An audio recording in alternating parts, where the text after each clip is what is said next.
You step into a space that was never meant to be opened. The air doesn't just smell old, it presses against your face like something breathing, something that has been sealed for so long it forgot what the outside world felt like. The walls around you are covered in images of gods and offerings and eternal glory, and for a moment you might think this is the kind of discovery that confirms everything you believed about ancient Egypt. The power, the precision, the divine order of a civilization that built monuments to last forever. But something is wrong. You can feel it before you can name it. The archaeologists who broke through this particular sealed chamber weren't supposed to find what they found. And what's inside doesn't just add to the story of Egypt. It quietly breaks a version of it that the world has been repeating for over a century. This wasn't a famous pharaoh's tomb. It wasn't listed in any formal excavation catalogue. It was buried beneath a site that researchers had already studied, photographed, and largely dismissed. A layer beneath the layer, sealed with a kind of intention that goes beyond burial tradition. The team that discovered it noticed the anomaly through ground-penetrating radar, a faint rectangular void that didn't match any known architectural pattern in the region. When they finally cut through the outer passage and reached the inner threshold, they found something that made two of the senior excavators stop walking and just stand there in silence. What they were looking at was not supposed to exist in this period of Egyptian history, and the implications of it unraveling outward, touching timelines, touching religious frameworks, touching the story of how one of the most powerful civilizations in human memory actually worked from the inside, are still being processed. What Egypt looked like from the outside is almost nothing like what Egypt felt like from the inside. You've seen the paintings, you know the symbols, gold, linen, incense, the weighing of the heart, the journey through the Duat. There is something seductive about the mythology of ancient Egypt. It feels complete, coherent, eternal. Rulers who were gods, priests who held the secrets of the universe. A people so convinced of their own immortality that they built structures that have outlasted every civilization that came after them. That's the version most people carry. But the tomb they just found doesn't come from that version. It comes from something older, stranger, and considerably more disturbing. The chamber is not large. It measures roughly 4 meters by 6 meters, which by elite burial standards is almost modest. But the contents are extraordinarily dense, not with gold, not with jewels, not with canopic jars holding embalmed organs in the way you'd expect. What fills this space is something more difficult to categorize. There are objects here that belong to 3 distinct periods of Egyptian religious practice, separated by centuries. There are inscriptions on the walls that reference deities who were officially suppressed and whose names were systematically removed from public monuments. And at the center of the chamber, on a stone platform that shows signs of having been used repeatedly over a long stretch of time, there is a body, or rather what remains of one, positioned in a way that has no match in any documented burial protocol across the entire archaeological record of the Nile Valley. Before you even begin to understand what that means, you need to understand what was at stake in the world this person inhabited. Egypt, in the period this tomb appears to date from, was a civilization in one of its deepest internal contradictions. On the surface, literally, in the monuments, the temple walls, the royal inscriptions, everything was order. The pharaoh was divine. The gods were satisfied. The Nile flooded on schedule. The grain was stored. The army was undefeated. That was the official story, carved into stone in letters meant to last eternity. But beneath that surface, in the administrative records, in the letters written on papyrus that were never meant to be read by gods, in the bodies buried in ways that violated every public code, something else was happening. A society under pressure, a priesthood fracturing, a belief system being quietly renegotiated behind closed walls. The body at the center of this chamber appears to belong to someone who occupied a role that has no clean modern equivalent. Not a priest, not a royal, not a craftsman, not a soldier. The skeletal remains, and this is where the forensic analysis becomes genuinely unsettling, show evidence of a life that crossed between all of these categories in a way that was clearly intentional and clearly hidden.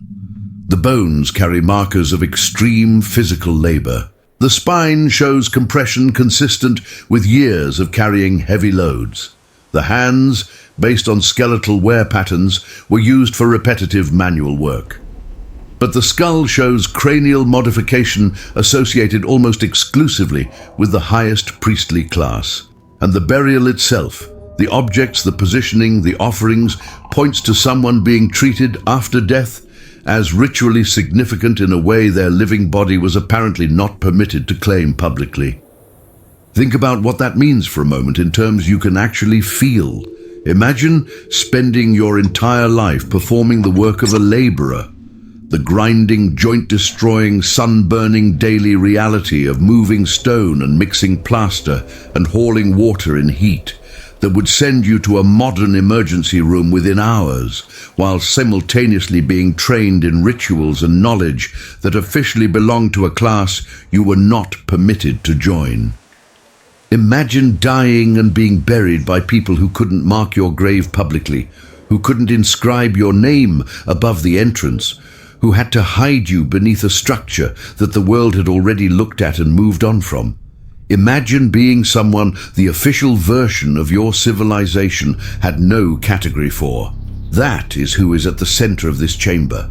And then there are the objects. This is where the timeline fractures in a way that no one expected. 3 distinct sets of artifacts were placed in this tomb, and they don't belong to the same century. The first group, clay figurines, a style of offering bowl, a particular arrangement of amulets, corresponds to a religious tradition that predates the New Kingdom by several hundred years. These are forms associated with local, non-centralized spiritual practices that the imperial priesthood spent considerable energy absorbing, suppressing, or reframing.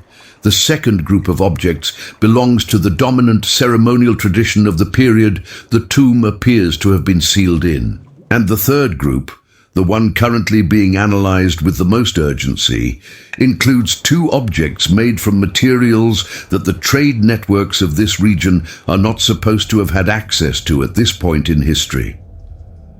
One of them is a small container made from a substance identified through spectral analysis as a type of glass composite, whose nearest known examples appear in contexts 200 years later and 300 miles from this location.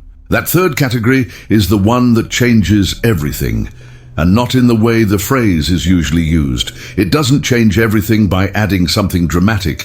It changes everything by quietly removing one of the foundational assumptions about how isolated or how connected the internal religious and material world of this part of Egypt actually was, during a period that historians have largely treated as settled. If the materials are confirmed, and the testing is ongoing, it means that the person in this tomb had access to things that shouldn't have existed here, which means they were connected to networks that shouldn't have reached here, which means the official picture of this region, this class, this period has a gap in it large enough to revise textbooks. The inscriptions on the walls deserve their own attention because they are written in a form that combines 2 registers of Egyptian religious writing that are never, in any other known context, mixed. One register is the formal hieroglyphic tradition of temple walls, public official divine. The other is a cursive administrative shorthand used by scribes for contracts, letters, and inventory lists. No one has ever found these 2 systems used simultaneously in a ritual burial context. The content of what they say is still being translated, but what has already been deciphered includes references to a deity whose cult was suppressed so thoroughly during the imperial period that most of what we know about it comes from later condemnations rather than primary sources. Finding this deity named here in this mixed script by someone who apparently moved between the laboring class and the priestly world is not a curiosity. It is a signal that the religious underground of this civilization was more organized, more literate, and more deliberately hidden than the surface record has ever suggested. You might be used to thinking about ancient Egypt as a civilization that left everything behind. The stones are still standing, the paintings are still bright, the mummies are still in the cases. It feels like a world that held nothing back. But what this tomb suggests, and what the body at its center seems to embody in a way that is almost unbearably literal, is that the Egypt most people know is the Egypt that was allowed to survive. The official version, the carved version, the Pharaoh-approved version. Underneath that version, in the spaces that were sealed and hidden and deliberately buried beneath other things, there were people living entirely different lives, practicing entirely different things, and carrying knowledge that the public monuments of that civilization either couldn't contain or actively refused to acknowledge. The heat in that tomb, even after thousands of years, even now, would hit you like a physical object.